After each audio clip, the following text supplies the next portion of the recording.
En el siglo XVII nació y vivió el conocido francés Blaise Pascal. No sé si os suena este nombre. Fue un extraordinario hombre que fue matemático, fue físico, pero también fue escritor, fue filósofo, fue teólogo. Pascal es muy conocido en el mundo de la física por su aportación a la mecánica de fluidos. Hay una cosa que inventó Pascal que hemos usado todos, que es la jeringa médica. La primera versión fue suya y en casa le estamos agradecidos porque la usamos un montón ahora con los resfriados de los niños. Y Pascal fue un hombre extraordinario y en su teología él desarrolló un concepto muy interesante que podríamos resumir en: lo que creemos sobre el futuro determina nuestra forma de vivir hoy. Lo que creemos del futuro, sobre el futuro, determina nuestra forma de vivir hoy. Pascal pensó que lo más inteligente era vivir la vida del revés.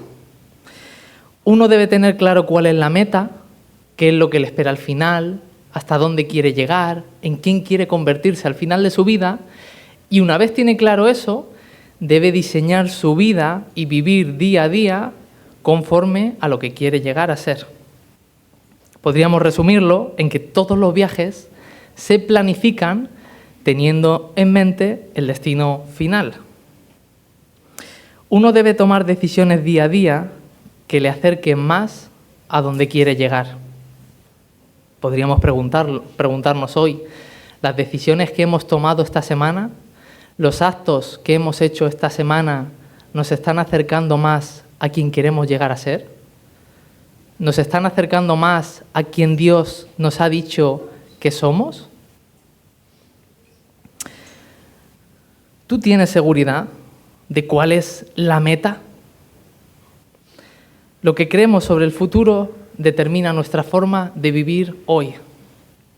Transmitir esta idea fue uno de los grandes propósitos del apóstol Juan, el discípulo amado, en sus cartas a la iglesia de Asia Menor, que en nuestras Biblias encontramos como primera, segunda y tercera carta de Juan. Él quería que estas comunidades tuvieran la seguridad de la vida eterna que nos ha regalado el Señor Jesús y que pusieran sus ojos en esa meta gloriosa que nos espera al final de nuestra vida y, por ende, vivieran con coherencia su día a día.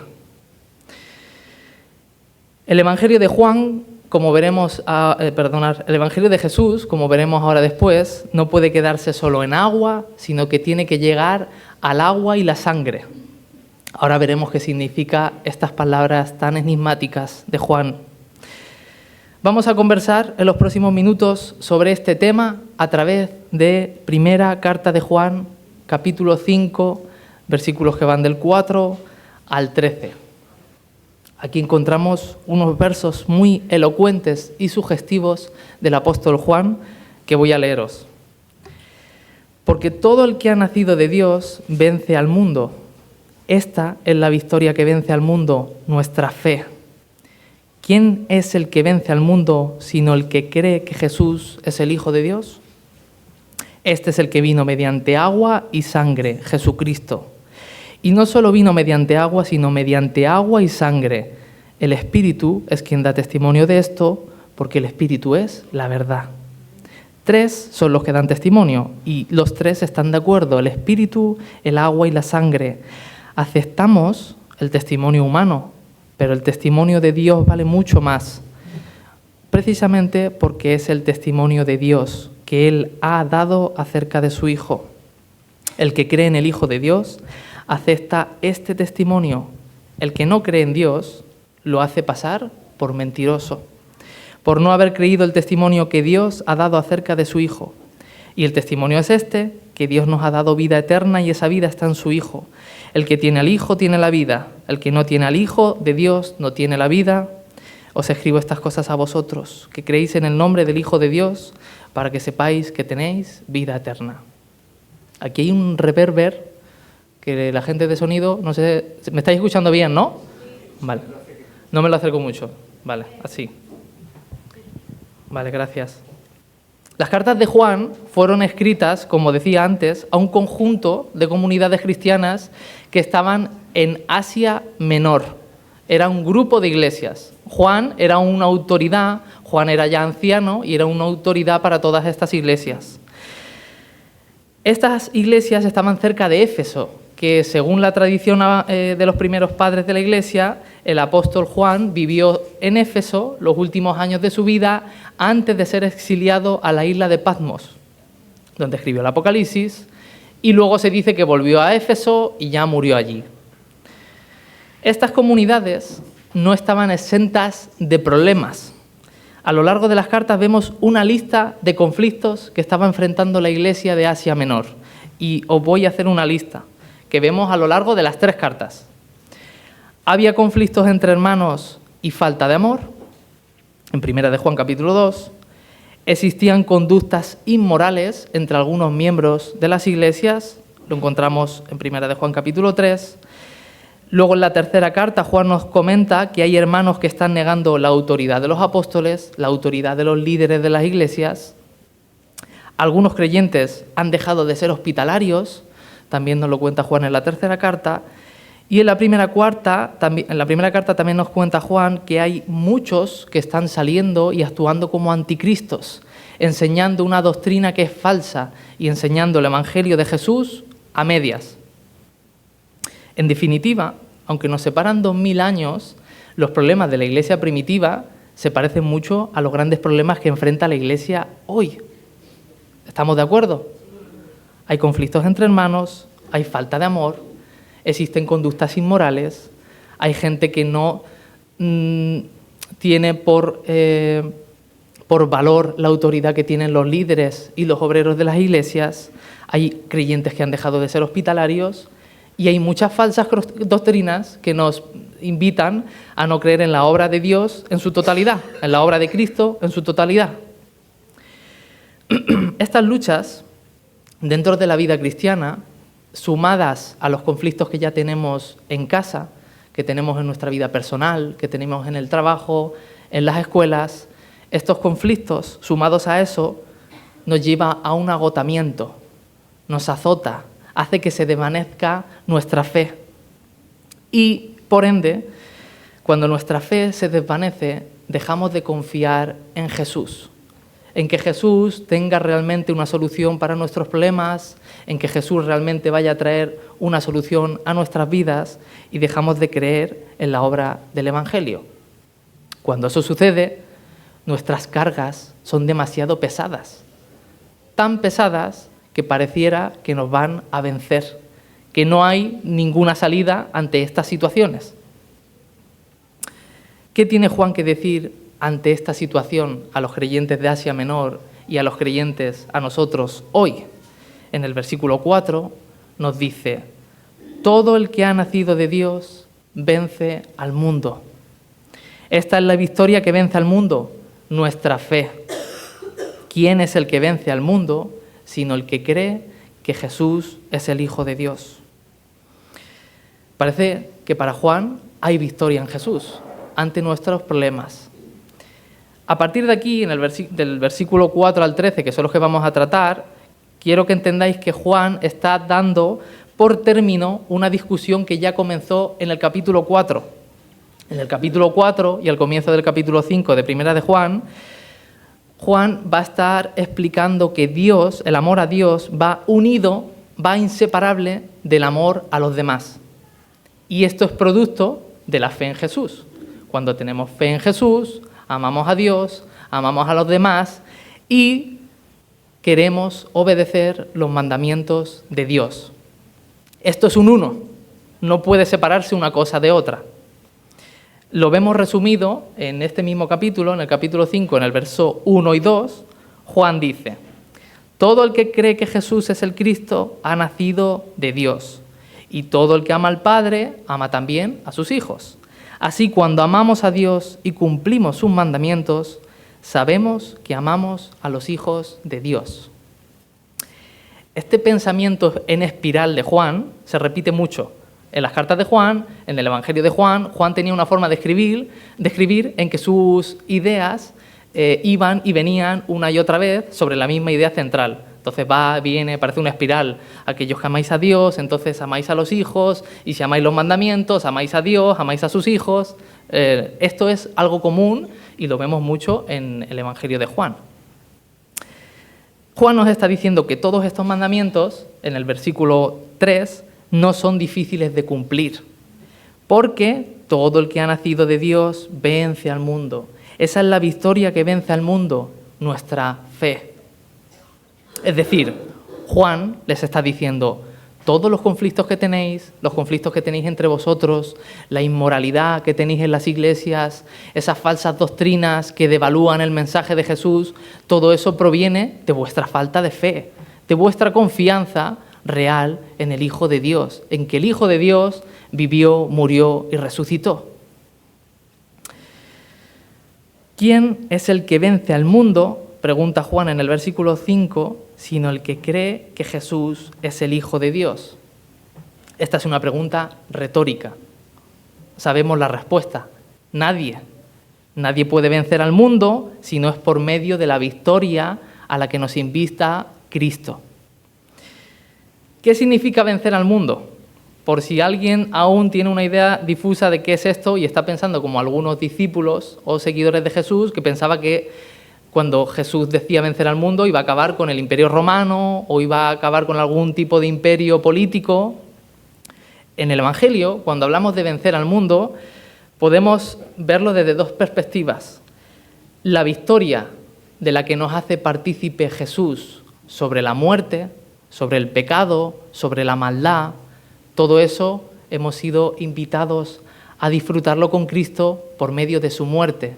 Y eso es importante porque nos sitúa una configuración del horizonte, hacia dónde vamos, qué victoria nos espera. Es importante porque nos dice cuál es la meta y qué nos espera al final del todo.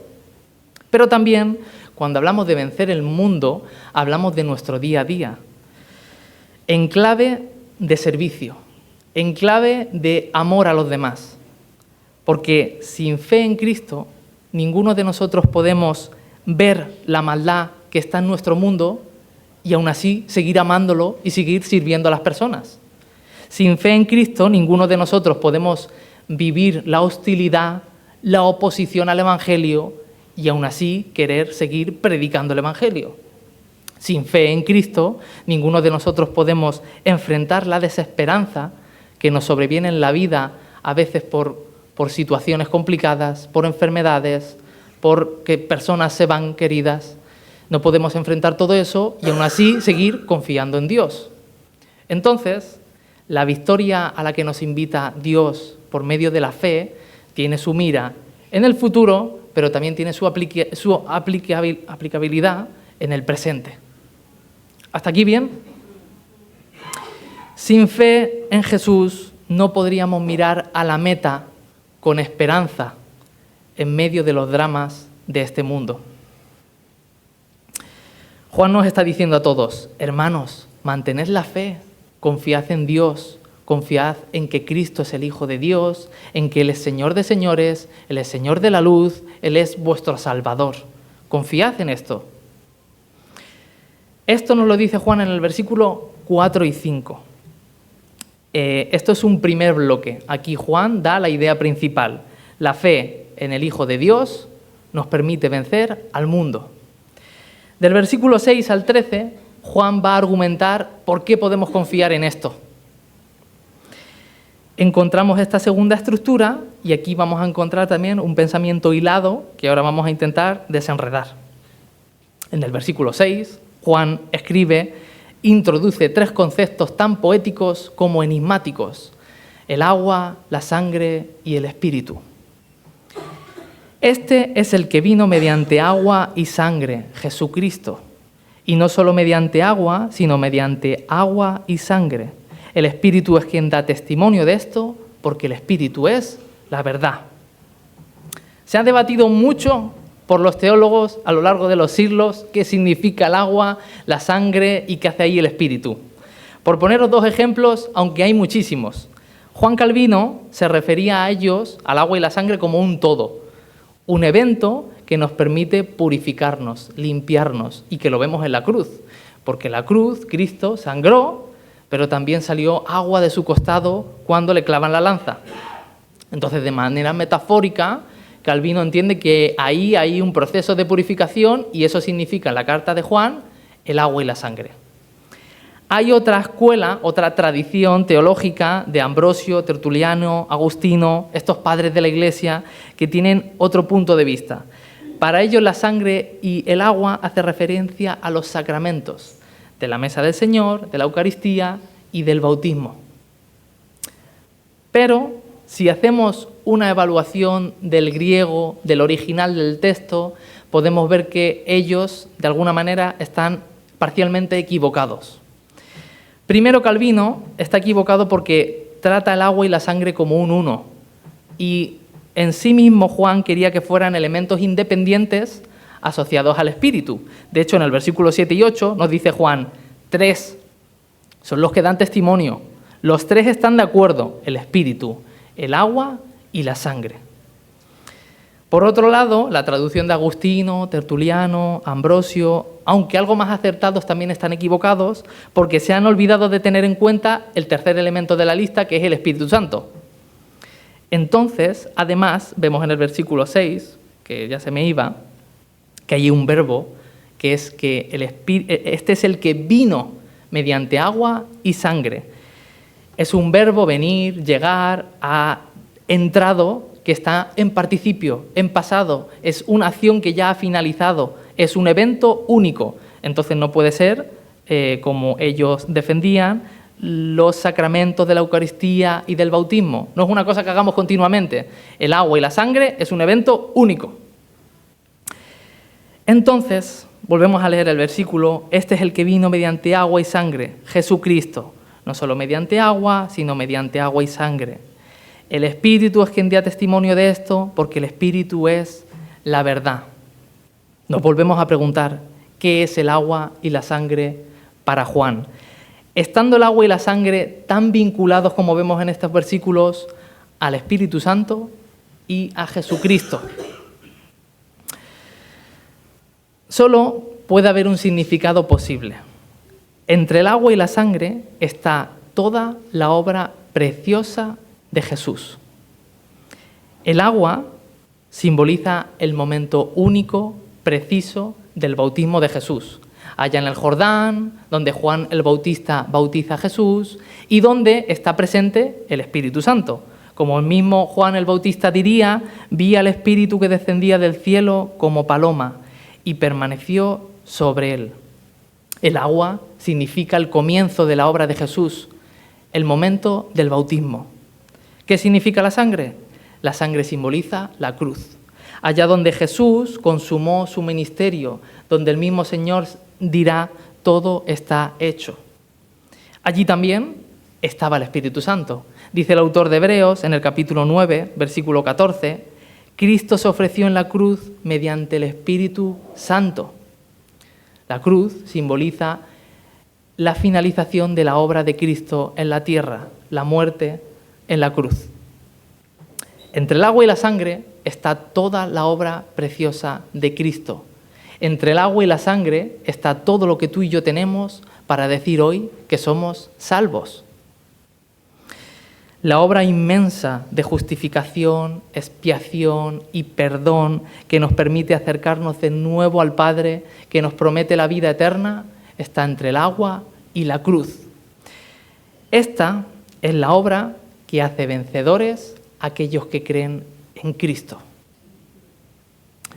El Evangelio de Jesús, como bien dice Juan, no puede quedarse solo en el agua.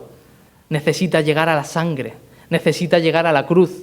¿Por qué dice esto Juan? Porque aquellos que eran anticristos estaban enseñando un evangelio que solo se quedaba en la primera parte del ministerio de Jesús, en la buena moralidad, en las buenas enseñanzas, en Jesús como buen maestro, en llegar a ser buena persona, un buen tío, una persona decente, pero ese no es el evangelio en su totalidad.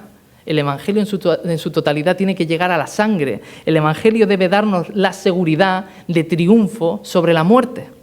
El evangelio debe hacernos hijos, justificados y adoptados mediante la cruz de Cristo.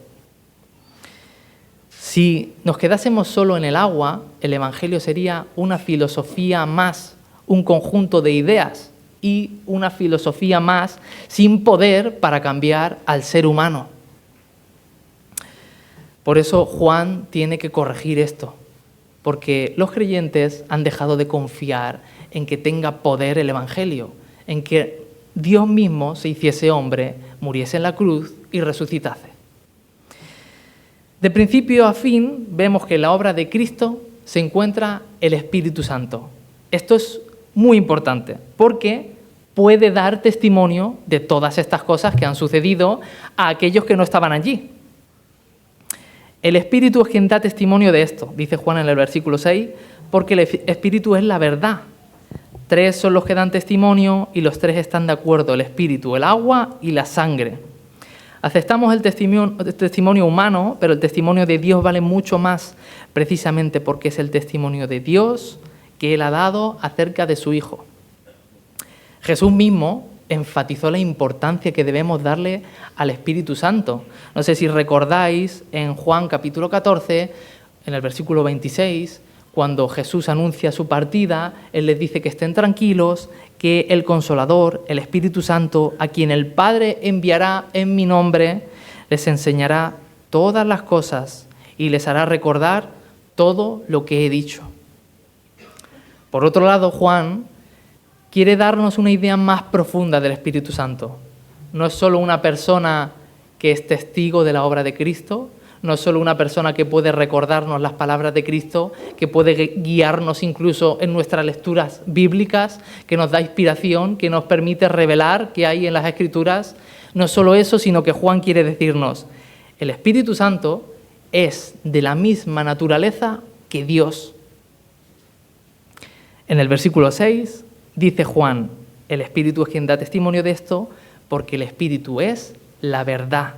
Es la misma verdad que en el griego Jesús pronunció en Juan 14 cuando dice, yo soy el camino, la verdad y la vida. Juan nos quiere decir que el Espíritu Santo es de la misma naturaleza que Cristo. En el versículo 9 nos dirá, ya no habla del Espíritu, nos está hablando del testimonio de Dios. El testimonio de Dios vale mucho más porque es el testimonio que Dios nos ha dado acerca de su Hijo. Ya no habla del Espíritu, no está hablando del testimonio del Espíritu, sino que está sustituyendo Espíritu por Dios. Juan nos quiere decir que el Espíritu Santo es de la misma naturaleza que Dios. Aquí hay que hacer una parada, hay que hacer un énfasis en recordar que el Espíritu Santo es una de las personas de la Trinidad. Como diría el salmista en el Salmo 139, versículo 7, ¿a dónde podría, Señor, alejarme de tu Espíritu? ¿A dónde podría huir de tu presencia? Tu Espíritu, Señor, es tu misma presencia, eres tú mismo. De hecho, a lo largo de la Biblia podemos encontrar varias características del Espíritu Santo que nos dicen o nos invitan a pensar que el Espíritu Santo está vivo, el Espíritu Santo actúa y podemos confiar en el Espíritu Santo. Os voy a poner 3 ejemplos de estas características. El Espíritu Santo tiene voluntad. El mismo Jesús, cuando habla con Nicodemo, en Juan capítulo 3, le dice, el Espíritu sopla donde quiere. Pablo, en 1 Corintios, capítulo 12, les dice a los de Corinto, el Espíritu regala a la Iglesia dones según su voluntad. El Espíritu Santo tiene voluntad. El Espíritu Santo es pensante. Nos dice el mismo Pablo, en 1 Corintios también capítulo 2, el Espíritu Santo todo lo escudriña, examina vuestros corazones. El Espíritu Santo es pensante. Y por último, el Espíritu Santo también tiene emociones. En Isaías capítulo 63, versículo 10, nos dice el profeta que los israelitas, con sus rebeldías, habían hecho enojar al Espíritu Santo de Dios. Y en Efesios también nos dice Pablo, no entristezcáis al Espíritu Santo con el cual habéis sido sellados.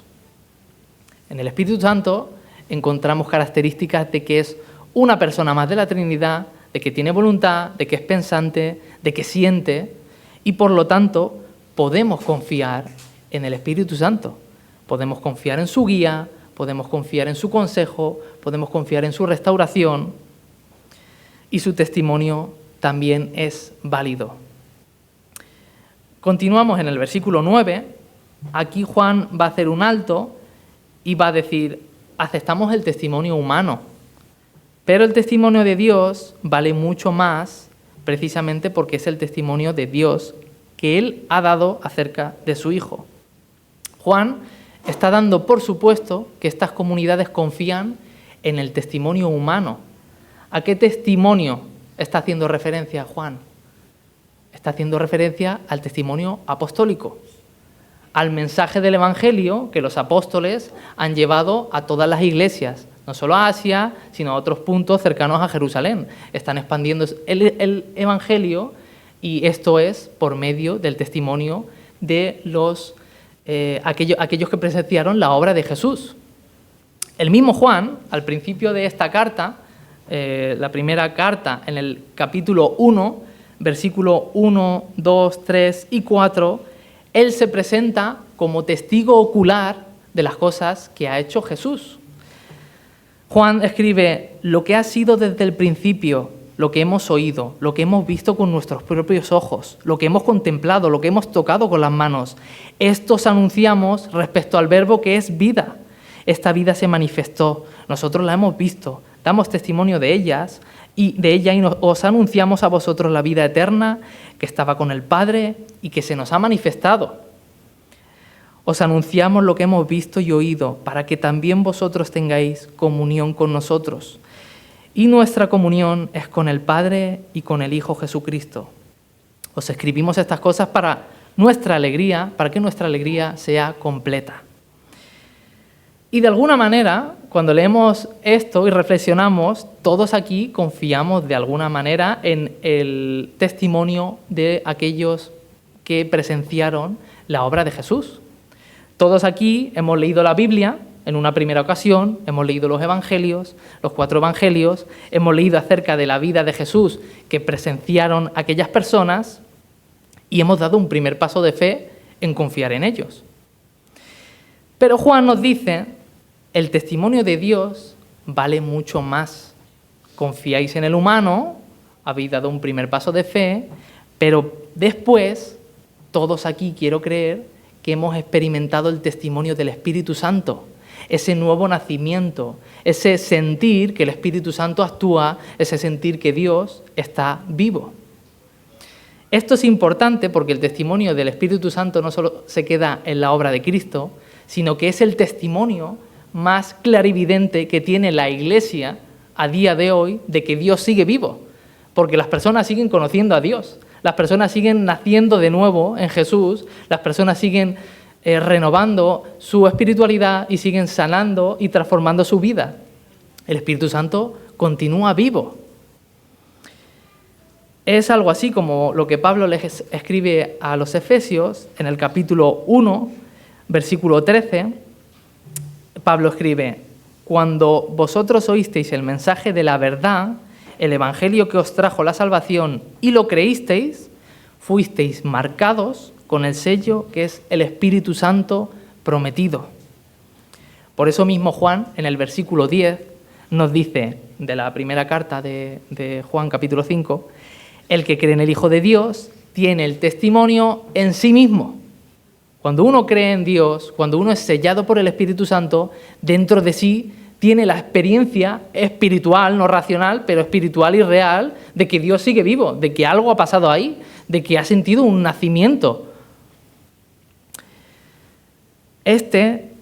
Volviéndome a Efesios capítulo 1, versículo 14, el Espíritu garantiza nuestra herencia hasta que llegue la redención final del pueblo adquirido por Dios, para alabanza de su gloria. El pueblo adquirido por Dios sigue ampliándose, generación tras generación. Su obra sigue viva. ¿Queréis formar parte de su obra? De hecho, el mismo Jesús en Mateo 28 nos dice: cuando vayáis y hagáis discípulos, hacedlos discípulos en el nombre del Padre, del Hijo y del Espíritu Santo. porque el Espíritu Santo les sellará como hijos de Dios. Ahora bien, hay una advertencia en el versículo 10 de nuestra primera carta de Juan, capítulo 5. El que cree en el Hijo de Dios acepta este testimonio, pero el que no cree en Dios lo hace pasar por mentiroso, por no haber creído en el testimonio de Dios que Dios ha dado acerca de su Hijo. Esto Jesús mismo lo advirtió. No sé si recordáis, en Marcos capítulo 3, Jesús sana a un endemoniado y los fariseos le dicen, este sana con el espíritu de Belcebú. Y Jesús les advierte a los escribas y fariseos sobre la importancia de no burlar al Espíritu Santo. Les dice Jesús, cualquiera que blasfeme contra el Espíritu Santo no tendrá jamás perdón. Juan nos lo está diciendo de otra forma en el versículo 10. Cuando no creéis a Dios, el que no cree en Dios lo hace pasar por mentiroso. Está llamando mentiroso a Dios mismo. Cuando no confiamos en el poder, en la compañía, en la guía del Espíritu Santo, estamos llamando mentiroso a Dios.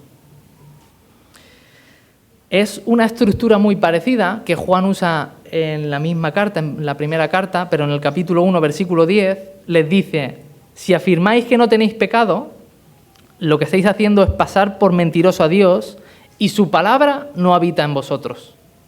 Y esto está muy relacionado, está intrínsecamente relacionado, porque aquel que dice que no tiene pecado es como el que dice que no necesita la obra de Dios. Es como el que dice que no necesita la obra de Cristo, que no necesita la obra del Espíritu Santo, que Él es más que suficiente. No necesita a Dios.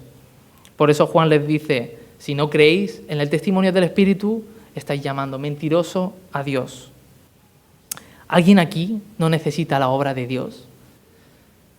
Yo necesito la obra de Dios, necesito su expiación, su limpieza, necesito que Él sea mi redentor, mi esperanza. Confiar en que somos salvos significa confiar en el testimonio de Dios, en el testimonio de Cristo, en el testimonio del Espíritu Santo. Tristemente, tenemos que reconocer que hoy en día, entre muchos cristianos, el Espíritu Santo se ha vuelto el hada madrina.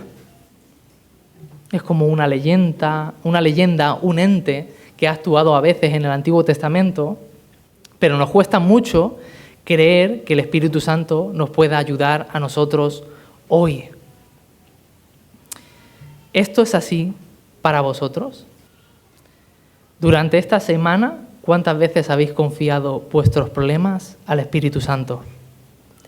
Durante esta semana, ¿cuántas veces has buscado la guía del Espíritu Santo en tus decisiones? ¿Estaríamos dispuestos a cambiar nuestro rumbo si el Espíritu Santo nos dijese que estamos yendo en la dirección equivocada? ¿Recordáis a Pablo y Silas en Hechos 16, versículo 6, cuando les dice, no entréis en Asia a predicar el Evangelio, id en otra dirección? ¿Nosotros estaríamos dispuestos a cambiar nuestros planes si el Espíritu Santo nos dijese, esto no es una buena idea?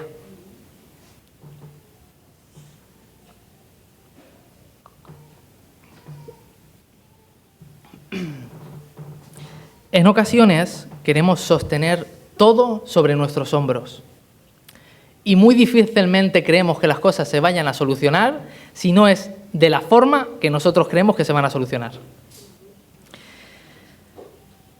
Nos cuesta mucho descansar en Dios en nuestra debilidad. Nos encanta escondernos en nuestras fuerzas.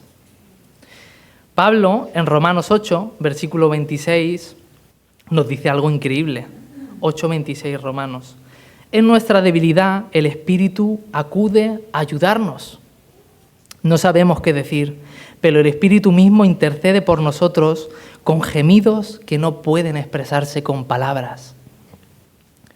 ¿Tú crees esto? Podemos escoger descansar en el poder de Dios en nuestras aflicciones, en nuestros problemas, en nuestros conflictos. Podemos escoger descansar en el poder de Dios si creemos que el Espíritu Santo realmente tiene poder y que está vivo y que es alguien que actúa, que intercede por nosotros. Juan está terminando, versículo 11, 12, 13, yo también estoy terminando. Juan nos dice, y el testimonio, en el versículo 11, el testimonio es este, que Dios nos ha dado vida eterna y esa vida está en su Hijo. El que tiene al Hijo tiene la vida, el que no tiene al Hijo no tiene la vida. Os escribo estas cosas a vosotros, para que creáis en el nombre del Hijo de Dios, para que sepáis que tenéis vida eterna. Aquí, de nuevo, vemos esta característica de Juan de escribir en espiral, de ir y venir sobre la misma idea, va y vuelve una y otra vez, pero se resume en que aquellos que creéis en la obra de Cristo tenéis vida eterna. O como decía al principio, la fe en el Hijo de Dios vence al mundo. Juan debe recordárselo para que puedan solucionar sus conflictos, para que vuelvan al amor de Dios y para que vuelvan a sus primeras obras. Juan debe recordárnoslo a todos. Debe recordarnos que en Cristo hay vida eterna para que podamos poner nuestra mira en la esperanza, para que podamos poner nuestros ojos en Jesús, en esa meta gloriosa que nos espera al final. Porque recordad, lo que creemos sobre el futuro determina nuestra forma de vivir hoy. El Señor Jesús tenía muy clara su meta, tenía muy claro cuál iba a ser el final, tenía muy claro hasta dónde estaba dispuesto a llegar. El mismo Juan, en su Evangelio, nos lo dice varias veces claramente. En Juan capítulo 2, vemos a Jesús hablando con su madre. Madre, aún no ha llegado el momento de que yo les diga quién soy. Pero en Juan capítulo 12, pasan los años, está pronto a finalizar el ministerio de Jesús y Jesús les dice a los discípulos, ha llegado la hora para que el Hijo del Hombre sea glorificado. Está llegando mi momento. En Juan capítulo 17, el día de la última cena, en esa oración intercesora del Señor por sus discípulos, Jesús ora, Padre, la hora ha llegado. Glorifica a tu Hijo para que también tu Hijo te glorifique a ti. Jesús sabía perfectamente cuál era su meta, hasta dónde tenía que llegar y quién debía ser en el momento final de todo. Y gracias a eso, tú y yo podemos tener esperanza, podemos tener alegría y podemos mirar al futuro llenos de esperanza y de fervor. El autor de Hebreos, en el capítulo 12, ya termino, remarca toda esta idea que hemos estado viendo en los versículos de Juan. Si me acompañáis al capítulo 12 de Hebreos, versículo 1, 2 y 3, dice el autor, por tanto también nosotros, que estamos rodeados de una multitud tan grande de testigos de Jesús, de la obra de Jesús. Despojémonos del lastre que nos estorba, en especial del pecado que nos asedia, y corramos con perseverancia la carrera que tenemos por delante. Fijemos la mirada en Jesús, el iniciador y perfeccionador de nuestra fe, quien por el gozo que le esperaba soportó la cruz, menospreciando la vergüenza que ella significaba, y ahora está sentado a la derecha del trono de Dios.